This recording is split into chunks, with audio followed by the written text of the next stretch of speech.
The seaside town of Great Yarmouth is an entertainment paradise for all. Spring or summer, autumn or winter, rain or shine, whether you're here for a day or a stay, there are loads of fun things to do in Great Yarmouth. So, let's start exploring town step by step. If you travel with kids, obviously they want to get entertained immediately. For adults though, there are many other things to do. What we did and what we suggest doing on one-day trip. Number 1. Walk the old town, learn its history, visit museums. The area where Great Yarmouth stands now was originally a huge estuary. On both banks of estuary there were Roman forts built in the 3rd century. Later, waters from the estuary escaped to the North Sea, and a sandbank emerged. The first people to come to this sandbank were fishermen, who followed the herring and used this place to dry and repair their nets. In early 11th century the first buildings were built, and in 1086 Great Yarmouth was already established as a town with 70 people. The town has rich and proud maritime heritage, and its prosperous herring fishery made it one of the wealthiest towns in Britain. As a result, there are lots of beautiful, ancient buildings to see in the town centre and around the historic South Quay, as well as England's second most complete medieval town wall.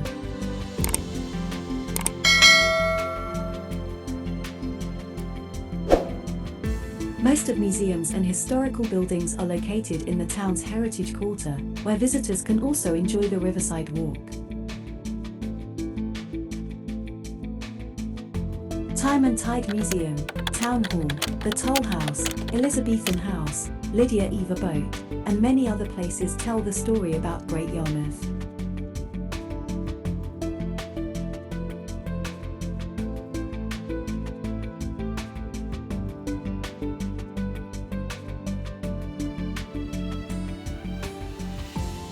Great Yarmouth Row Houses is a network of 145 narrow streets, where port workers lived in cramped tenement conditions.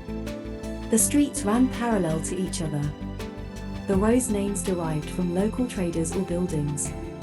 But in 1804, to make life simpler, each row was given a number.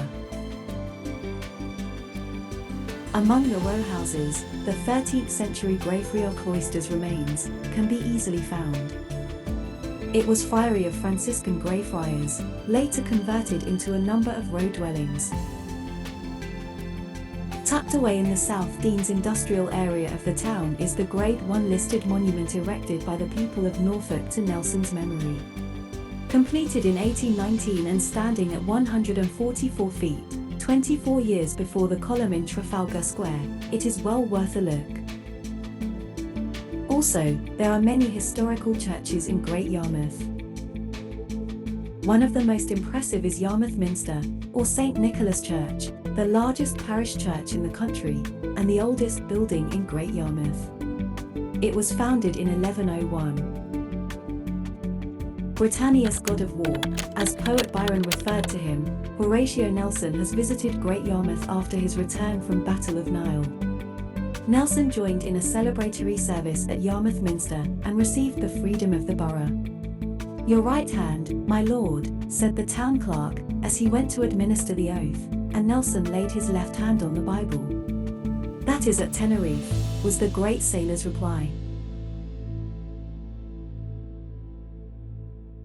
Now let's turn to entertainment in Great Yarmouth.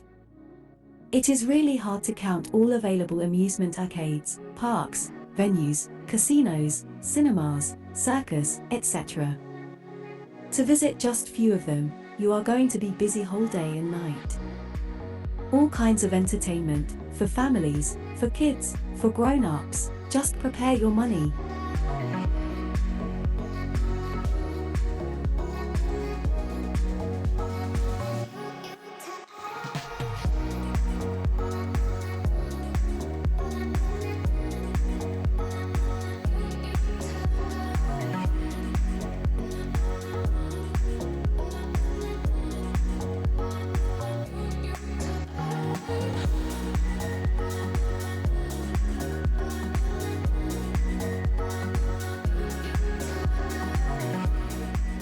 For those who prefer a calmer atmosphere, there is amazing waterways, an artificial park that comprises of the Venetian waterways, the ornamental gardens and boating lake.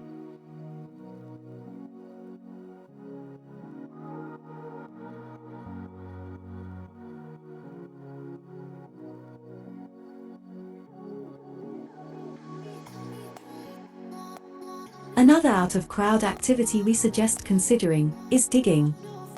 Having years of experience in digging, back in Latvia, we know that treasure must be somewhere.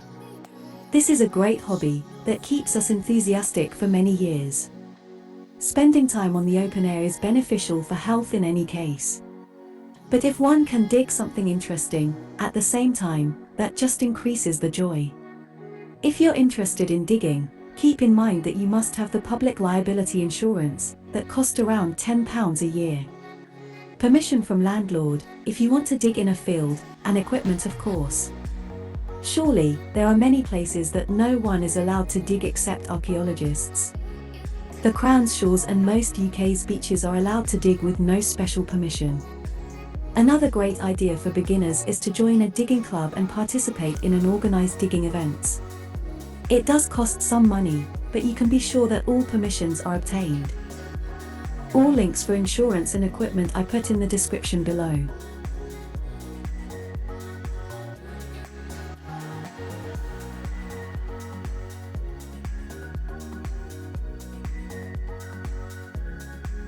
In just 1 hour we have found a few modern coins and a lot of metal rubbish. Leaving for now this lovely beach, we are going to explore countryside around Great Yarmouth.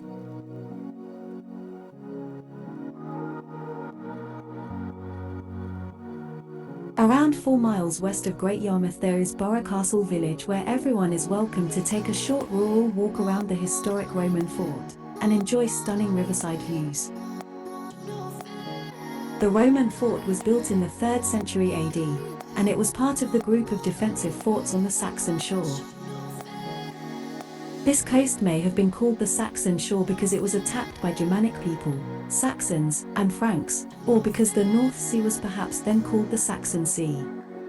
The Roman fort is a massive construction, with 3 imposing stone walls survived, almost to their original height, making the fort one of the best preserved Roman monuments in Britain. After the Norman conquest in 1066, a castle of earth and timber was built in one corner of the fort. This has been mostly flattened, but traces of the mound and ditch can still be seen. Near the Roman fort there is a local church with a late Saxon or Norman, round tower. The church's base consists of flint with reused Roman tiles. The information stand, located on the churchyard, says that over 2,000 years ago this area was known to the Iceni tribe as Garuel. After Roman occupation it became known as Garianono. Saxons called it Nobhersberg, and today we know it as Castle. Amazing evolution of the name. Take a walk, have a look. We're finishing for now.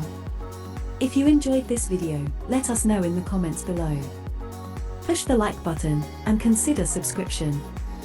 Thank you for watching.